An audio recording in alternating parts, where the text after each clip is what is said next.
Salutations à vous, frères et sœurs d'Afrique. Voici notre modeste apport au sujet de l'émigration clandestine de nos jeunes et des traitements inhumains qu'ils subissent ailleurs. Une fois, les habitants d'un village devaient abattre un rhinocéros qui les agressait régulièrement sur la place du marché et durant leurs activités champêtres. Le président à ce point avait tué 13 villageois et ils étaient résolus à en finir. Le jour de la chasse, les hommes valides convergèrent dans la cour du chef avec des massues, d'autres avec des mousquets, d'autres avec des flèches et carquois, d'autres encore avec des javelots, certains avec des sacs de pierre. C'est alors que se déclencha une houleuse discussion à propos du type d'arme le mieux approprié qu'il fallait utiliser pour abattre le rhino. Ils se querellèrent avec virulence, se traitèrent de tous les noms d'oiseaux, se bagarrèrent et finirent par retourner leurs armes les uns contre les autres.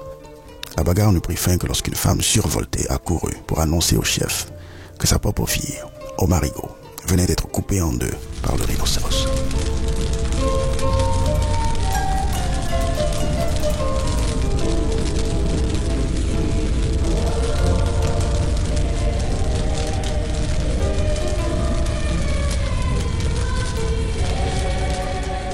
Voilà un peu ce qui est en train de se passer actuellement avec les diverses réactions face à la tragédie que vit notre jeunesse à domicile comme à l'étranger. Frères et sœurs d'Afrique, qui que vous soyez et où que vous soyez, si vous regardez cette vidéo, nous sommes certains que vous avez une part de la solution, vous avez une forme de la solution. Ne dépensez pas trop d'énergie à combattre le voisin qui vient avec une autre forme de solution. Organisons et coordonnons nos forces. À quoi nous sert-il de vilipender Claudicia? Avoir des comptes partout, avoir des villas partout, et ne rien faire pour cette jeunesse. Alpha Blondie. La société civile est obligée de prendre ses responsabilités devant l'histoire. Kimi Seba, Kofi Olomide, Assalfo, etc. Leur voix porte. Ils ont fait du bruit. On les a entendus. À quoi nous sert-il de blâmer la diaspora qui a marché à Paris?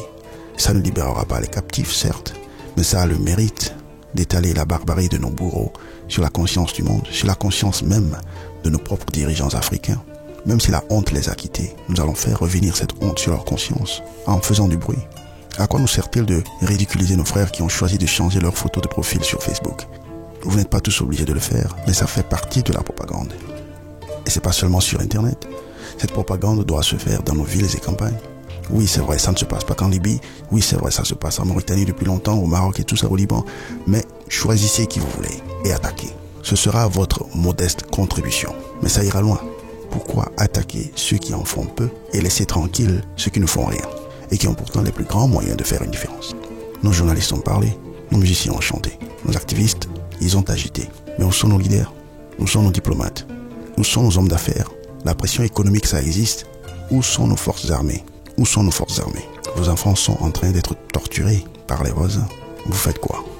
Posons les actes agressifs nécessaires. Nous sommes en droit de mordre les mains qui nous étranglent. À l'heure où de nombreux Africains œuvrent pour unifier et fédérer le continent, on est en droit de se demander comment réagir vis-à-vis de la xénophobie de nos voisins maghrébins. Mais c'est pas du neuf ça, c'est vieux. Mais il faut d'abord que nous soignions notre santé, que nous soignions notre image. Si nous demeurons des serpillères par terre, ce sera difficile aux autres, même avec les meilleures intentions, de ne pas nous piétiner. L'Africain noir doit être bien chez lui, se sentir bien dans sa peau. Quand nous émigrons ailleurs, nous ne devons pas y aller en fuyards, désespérés, nous devons y aller en conquérants. Le jour où les Maghrébins et les Toubabs nous regarderont et verront en face des fiers guerriers, bien nourris, bien grands, bien forts, bien noirs, bien beaux, bien rusés, capables de lier le bois au bois, capables de rendre coup pour coup, capables de vaincre sans avoir raison. Ce jour-là, nous n'aurons plus besoin de réclamer le respect. Le respect s'installera de lui-même. On ne peut pas les supplier de nous aimer, mais on peut les contraindre à nous respecter. L'homme, par nature, ne négocie jamais avec une force inférieure.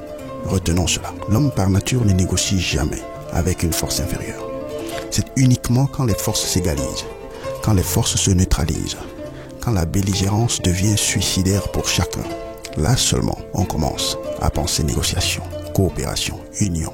Mais aussi longtemps que faire du mal au noir ne fera pas mal, le noir aura toujours mal. Je répète, aussi longtemps que faire du mal au noir ne fera pas mal, le noir aura toujours mal. Les gens s'émoustillent au sujet de la Libye. Mais au-delà du drame que cela révèle, Il faudra que nous comprenions que c'est un coup médiatique qui profite à l'Occident dans sa double intention de dissuader les immigrants, mais aussi d'aggraver les clivages déjà existants entre l'Afrique noire et l'Afrique arabe. Mais nous ne sommes plus un peuple naïf. Attention à ne pas tomber dans les mêmes pièges qu'on nous a toujours tendus depuis l'époque coloniale. Gardons en tête que l'union de l'Afrique n'est pas souhaitée par l'oligarchie occidentale et agissons en conséquence. Je vous remercie.